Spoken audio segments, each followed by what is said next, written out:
Churning the ocean. One of the children hit a stone chip with a stick. It fell on the corpse's stomach. Satya felt a shock run through him, but he was not upset or angry. Blazing is the sun's inherent quality, the constant movement of the chariot of the sun. That is his dharma. Who can put a stop to these? A child's play is natural for the child. It cannot be stopped. For many adults, cheating and stealing is a daily routine. When they're allowed to do that, how can anyone find fault with kids for playing? This was the flow of thoughts in Satya's young mind. Two boys who were playing came close to Mother. Amma appeared to be sleeping. Her face looked solemn, as if she were in dhyana. The swollen features made her look somewhat angry. While the first boy was trying to look around for ways to get the stone back, the other boy, in a flash, came running to the body, picked the stone up and ran away. The first one chased the second boy who took the stone. The Brahmins and the villagers angrily chased the boys away. Don't you kids have any sense? Don't you know you're not supposed to touch the dead body? Get away from here.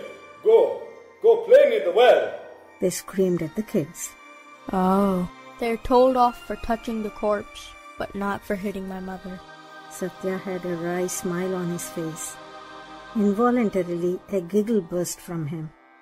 Venkama looked at him. What is this? Has he inherited his father's craziness or what? The priest went to the well and screamed at Shastri. You are a disgrace to the Brahmin community. Why are you crying like this at the death of your wife? You perform so many japas. What is the use of all that? Instead of crying for the dead, why don't you take care of the little ones? You sit for hours with Uncle Dasam Botlu and discuss Vedanta. Is this your understanding of Vedanta? Go, take a bath and come back quickly. They then returned to the corpse. Shastri resumed his position like the statue of Buddha. Satya went to the temple. Putting his hands up and joining them together above his head, he shouted out loudly, Hanumappa! Hanumappa! Have you only got a head and no heart? That day when Mother Sita fell in the lap of her Mother Earth, were you just standing like this, watching those kids, Lava and Kusha? Tell me, Hanumappa. Tell me! Tears were flowing down Satya's cheeks. He was shaking all over.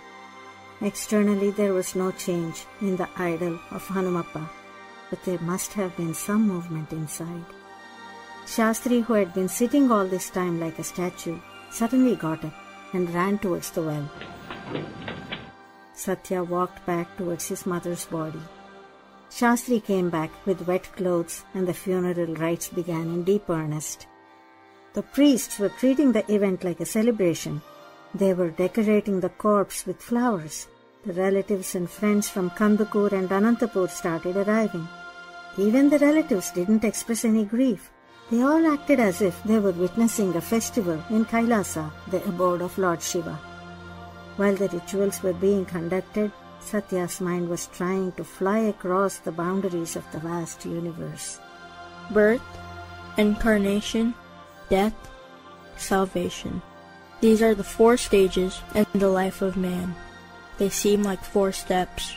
No, they're like 4 pillars. Are these the pillars that support the universe?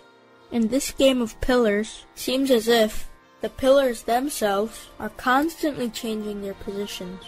Where am I now? Which pillar am I leaning against now? Whichever pillar I try to lean on, the pillar itself is moving away. What is this? My mother gave me so many words of wisdom. Why is there this confusion now? I don't know. I'm not able to hold on to anything. Give me shelter. Oh Lord, time! You've been hasty in taking away my mother from me. Oh Kala, what have you done? Oh Kala, what have you done? The compassionate sound cut his flow of thoughts like a knife cutting the sacrificial animal to pieces.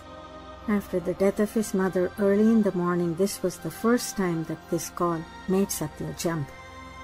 The loud chanting was without any emotion. It was a proclamation of renunciation. It is good.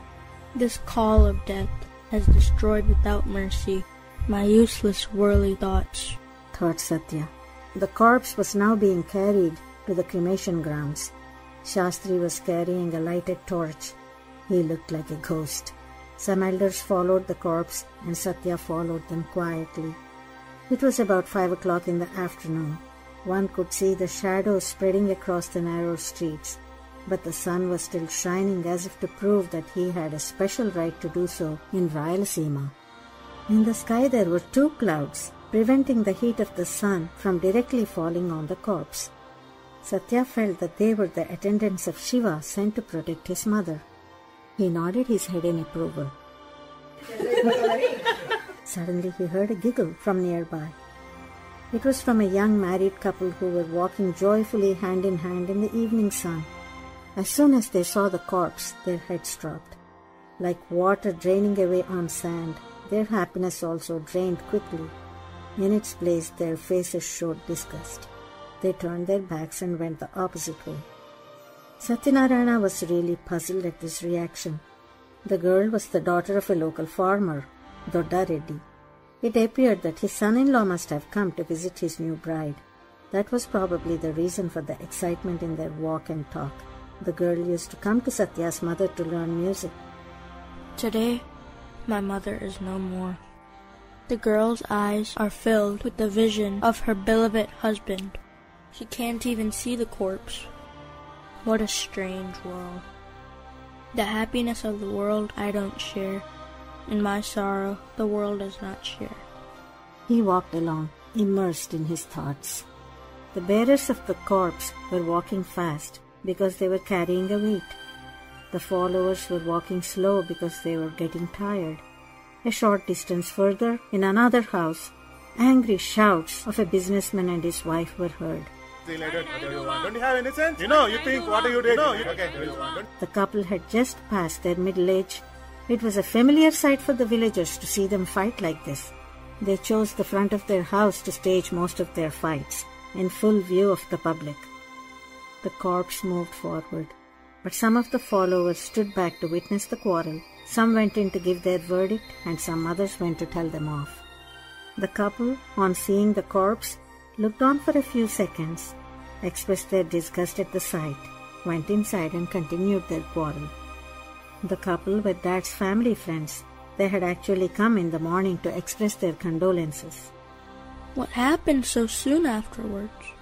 They're not even concerned that a corpse is passing their house. These are so-called grown-ups.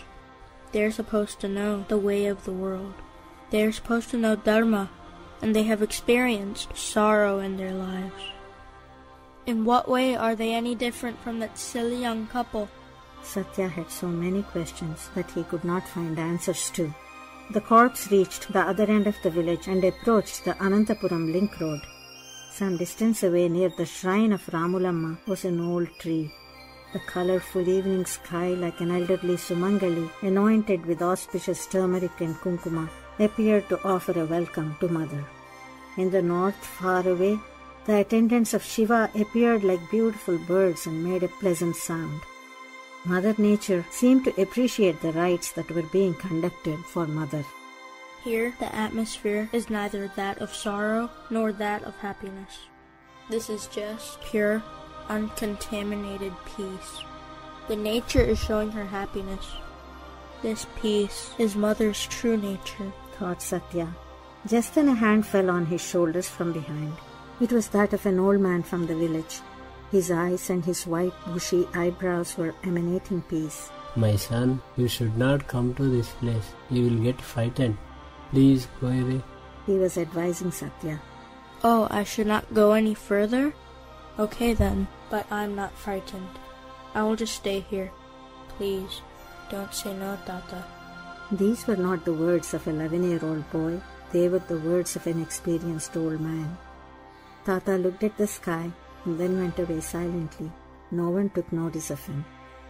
Satya sat silently under the shade of a tree by the roadside. After passing the shrine of Ramulamma, one could see a special glow coming up in the sky. It was like a small group of swans slowly flying up towards the sky. Satya concentrated on that glow. There must have been some discussions amongst the crowd there. They were probably discussing the site for the cremation. Satya could see his dad's hair flying sideways with the movements he was making with his head during the fiery discussion. After selecting the site for cremation, they arranged the pieces of wood to make the funeral pyre.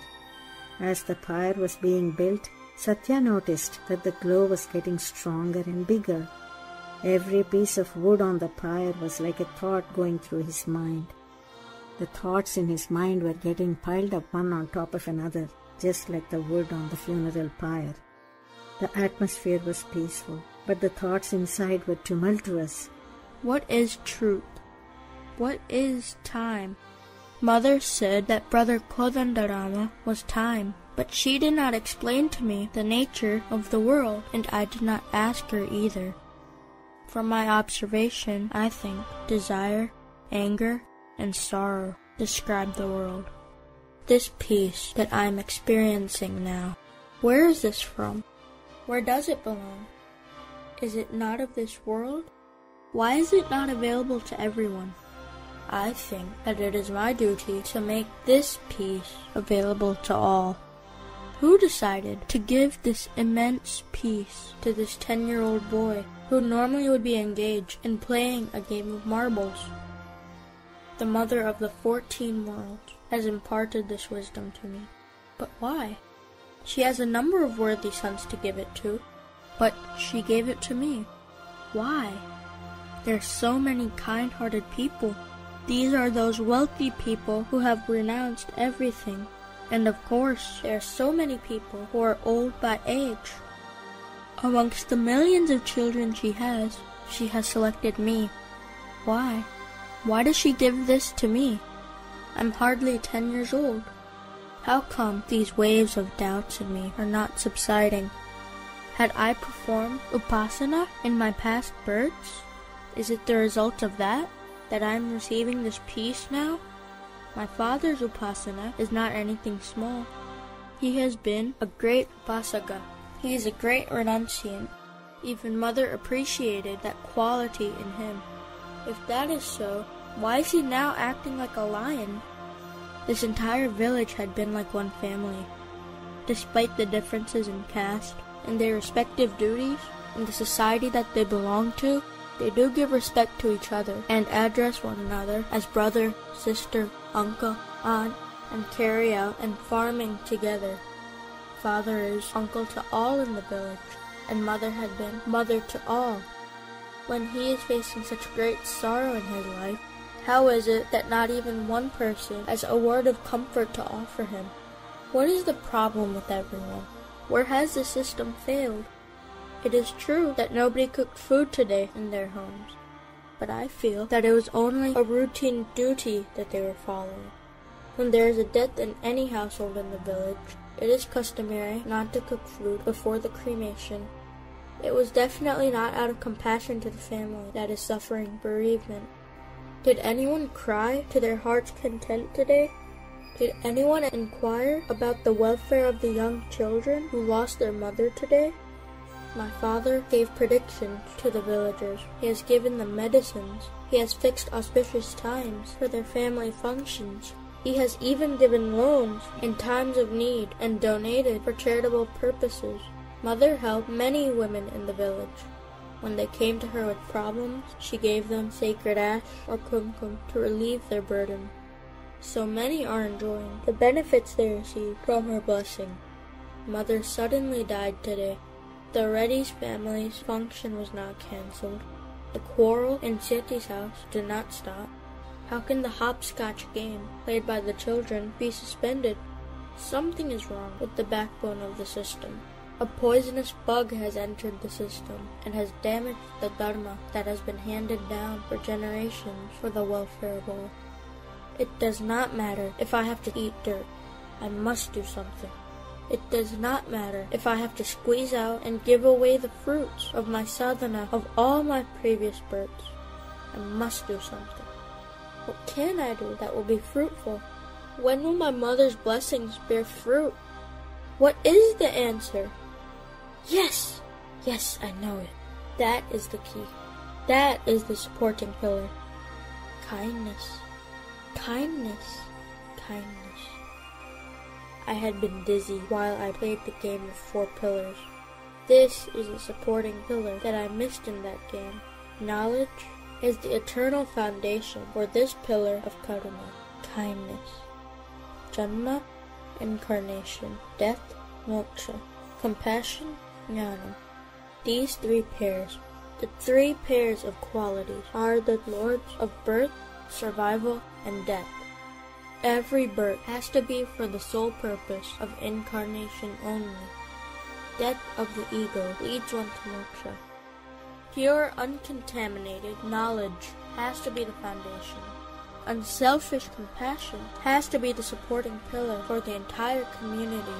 The old temples have to be renovated from their dilapidated conditions. The feelings of envy and hatred which have engulfed mankind in this human world needs to be brightened by the sweet upasana of these 3 pairs of gunas.